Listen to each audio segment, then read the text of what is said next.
يا جماعة، ربوا بناتكم على الاحترام اللي هو ايه بالتفصيل كده.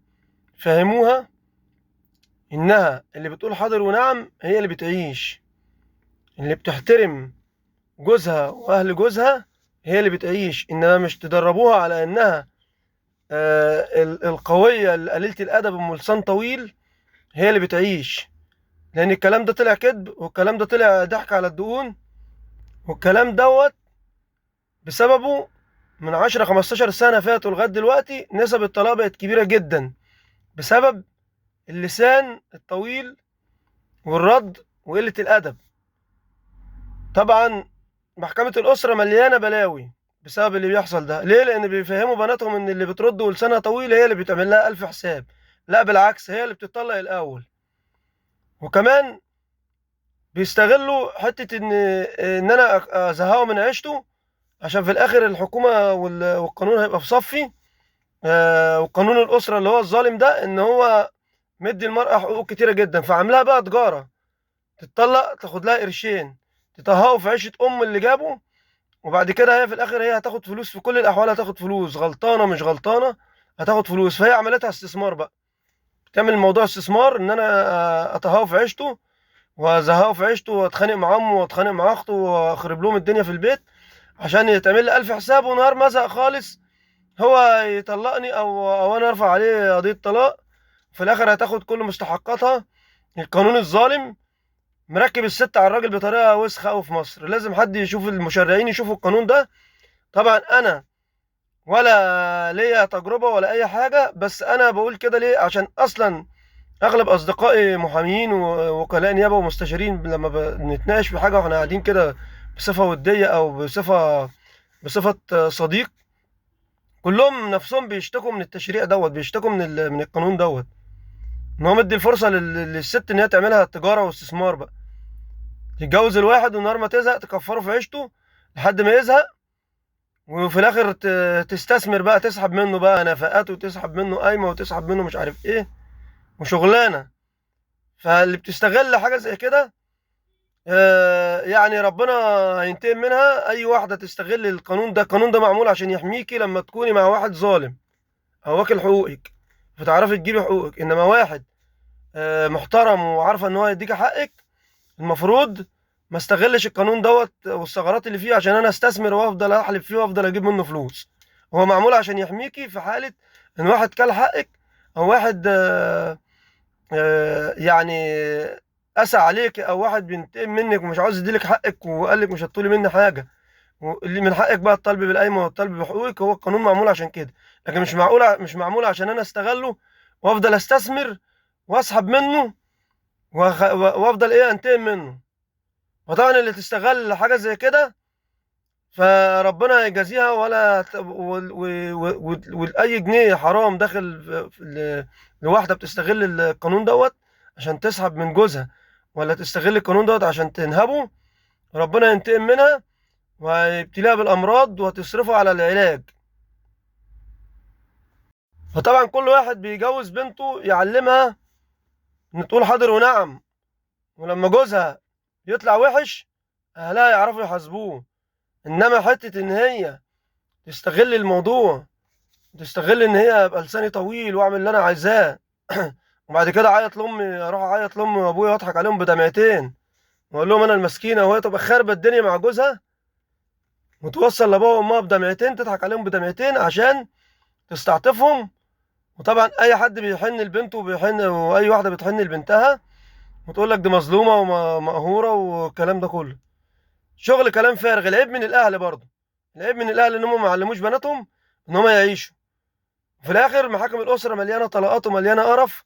نسبه الطلاق تعدت ال 70 80% من الجوازات من 10 15 سنه في مصر بالذات.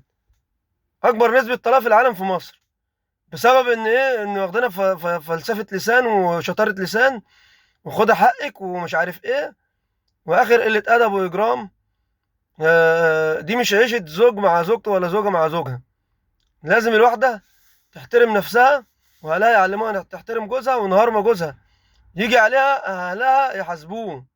في ناس تحاسبه مش انا افضل لساني طويل وفي الاخر استغل القانون ان انا احلبه واسحب منه فلوس وانتقم منه. شغلة انتقام هي. ولو في عيال، العيال اللي بتضيع في النص. انا مش متخصص ولا محامي ولا الكلام ده كله، بس انا من كتر ما بقعد مع اصدقائي وبسمع منهم اللي هم متخصصين، بيقولوا ان القانون ده ظالم. بصراحة ربنا يعني. لو حد من الاخوة المحاميين او المحاميات سمعوا التفاصيل دي، يا ريت يردوا علينا في التعليقات يقولوا كلامي صح ولا غلط.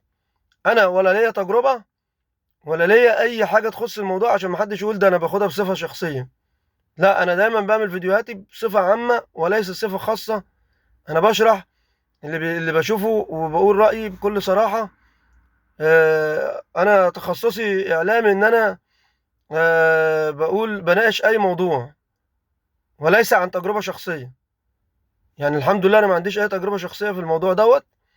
ولكن انا بقول اللي شايفه الناس عاوزة تحل مشكلة الطلقات الزيادة دي، تحلها من بيت الواحدة وهي طالعة البنت، وهي طالعة من بيت ابوها، يفهمها ان تقولي حاضر ونعم وتسمعي كلام جوزك وتريحيه.